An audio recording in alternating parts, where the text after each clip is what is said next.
เม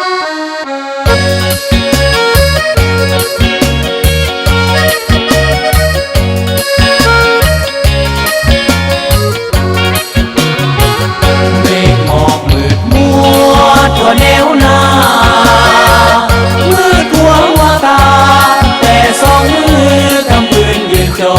งเตรียมพร้อมหน้าที่พิทักษ์เพื่อปกป้องภาษาพี่น้องเพื่อคนลาวทั้งพ้องเป็นเจ้าของดินแดนอาณาแนวหน้าดงนากะเว้าฮ้องเป็นเสียงนั้นนองแผ่ดังก้องทั่วท้องนาภาฝูงนกสักคูนาจะเว้าสัตว์ตู้เขายังมีเข็นขาสร้างกรรมทำโทษภาษาภาพเต็มตาแค้นทั้งหัวใจส่งเสียงเพลงแทนกายพวกอายขออวยพรใส่ถึงคนใจน้องนางแนวหลังแม่นหากมีพอดกันหน้าที่นั้นแนบใจฟังฟังไกลกายแต่ใจเคียงกันบอกอุดมการอันเดียวกันราตรีแนวหน้าเดือนดาวแจ้งเป็นแสงประกายอาบพาไป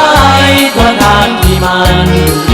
ในจิตใจเฮาสดชื่นได้ยืนอยู่ภูมิทานเหล่านั้นเป็นเกียรติในป่าวัดการมอบสีวันเสิร์ชสู่ศาลา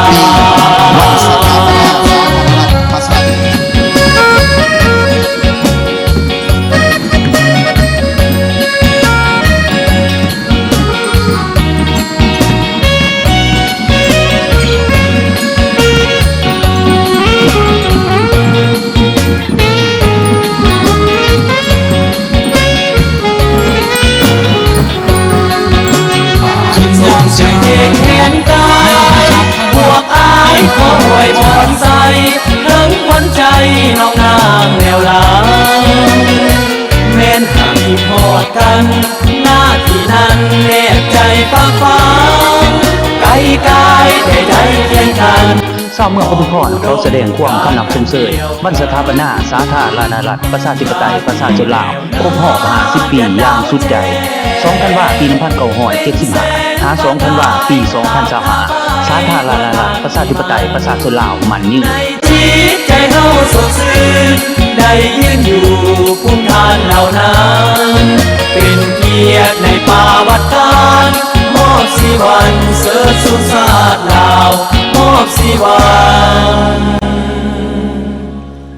เสิร์ชสู่ศาสตร์ลาว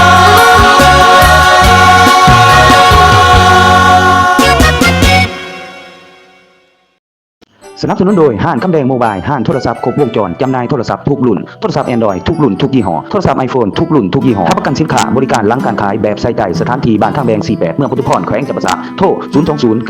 020-979-7663มาเลือกซื้อโทรศัพท์รุ่นใหม่กับบริการดีๆที่ห้างคำแดงโมบาย